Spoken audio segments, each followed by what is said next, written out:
만약에 생일날에 그런 백호가 있고 고신살이 있으면은 제일 안 좋게 생각합니다. 자기 자신을 얘기하기 때문에.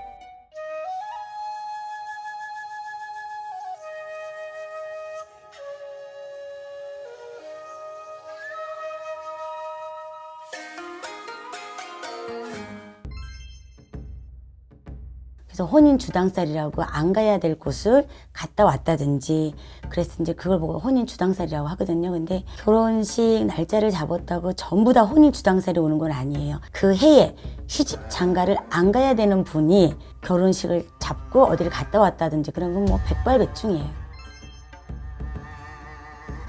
그 신랑 되실 분 이제 아버님이 돌아가셔가지고 3일 뒤면은 결혼을 해야 되는데 갑자기 돌아가셔가지고 거기 조문을 가신 거예요.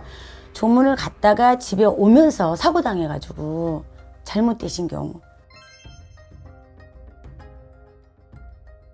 그 해에 사주 자체에 혼인 주당살이라는 거에 붙은 게 아니고, 올해는 2020년 쥐띠해잖아요. 올해 쥐띠 해에 몇 살 먹은 뭐 총각이라든지 아가씨라든지 이제 왔을 때 혼인 주당살이 올해 이 흉운이 들어가지고 이거 잡아놓으면 어디 부정한 데 가지 마시고 인사 받는데 안 가셔야 됩니다라고 이제 저희가 알려드리죠.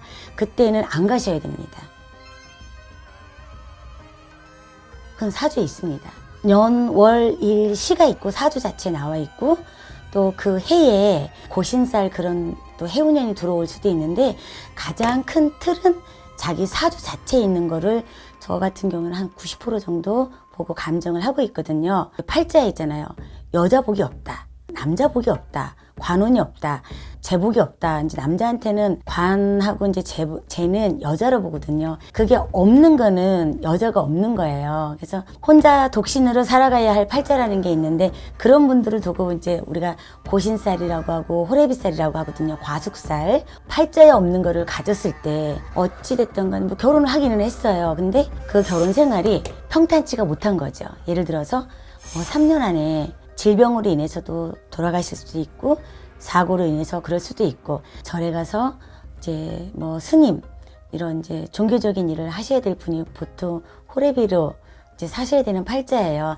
그런 분들이 시집장가 갔을 때 일어나는 일들이죠. 이제 여자 같은 경우에 고신살이라고 있는데 남편이 있어도 덕이 없어요. 남편이 있다 한들 내가 여자도 돼야 되고 남자도 돼야 되고 두 가지 역할을 해야 되는 거죠. 있으나 마나하다. 그래서 그런 분들은 될 수 있으면 이제 결혼을 한다라면 아주 늦게 한다든지 혼자 사는 것을 저는 1번으로 추천을 하고 있습니다.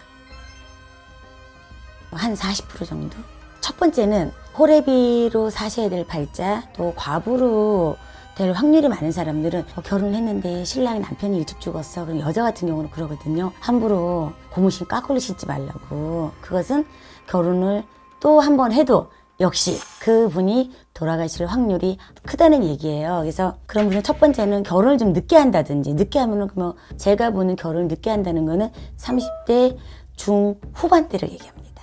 여자 같은 경우에는 흠집이 있다 그래요. 한번 뭐 이혼을 했다든지 사별을 했다든지 이제 그런 분들하고 또 하면은 떼우고 넘어간다고도 하거든요. 어찌 됐든 간에 저는 여자가 이제 뭐 보통 이제 백호살, 뭐 개광살 있는 분들이 남자하고 일부종살을 못하고 혼자 살 확률이 굉장히 많은데, 그런 분들은 그 애구는 좀 떼우고 넘어가면서 흉한 살성이 있는 거는 제거를 하고 결혼하시는 게 첫 번째 비방책이라고 생각합니다. 비슷하긴 하지만 그거는 그래도 2번, 3번 하고 나중에 좋은 사람하고 살 수도 있고, 아예 호래비살, 과부살 이거는 남편을 극한다는 얘기거든요. 사망한다든지 같이 끝끝내 일부종사를 좋게 끝낼 수 없는 사람을 말하는 거죠. 면사폰 2번, 3번 쓰는 거하고 과부살하고는 달라요. 다음에 중요한 건 그런 살이 있으면 모든 거 인내를 많이 할 줄 알아야 돼요. 아, 내 팔자가 이렇다라니까는 10번 중에 내가 7번은 참아야 되겠다. 참을 인자를 가슴에 새기면서 사셔야죠. 그러면 그런 흉운을 잘 또 넘길 수도 있습니다. 백호살 옛날로 치면은 그거 하얀 호랑이가 잡아가는 살을 얘기하잖아요. 그 백호를 지금은 이제 뭐 대중교통, 비행기, 배, 자동차, 자전거 이런 걸로 비교를 하죠. 그럼 이제 거기에 다쳐서 피를 흘리고 사고가 나고 죽을 수도 있다는 얘기죠. 백호살 있는 분들은. 아무튼 흉살 중에 가장 굉장히 강한 살을 얘기하죠. 연관됐죠. 과부살이 있는 사람이 백호는 꼭 끼어 있습니다. 이제 그게 백호가 자기 태어난 년, 월, 일, 시가 있잖아요. 다 다르거든요. 년은 이제 조상님을 얘기하거든요. 그럼 년에 백호살이 있어. 그럼 이 조상 중에는 옛날에 호랑이도 물려 죽었다든지 밖에 나가서 그런 객사를 죽었던 사람이 있고, 또 월에 있으면 그건 이제 부모를 얘기하고, 태어난 생일날에 있으면 내 배우자, 나를 얘기하는 거죠.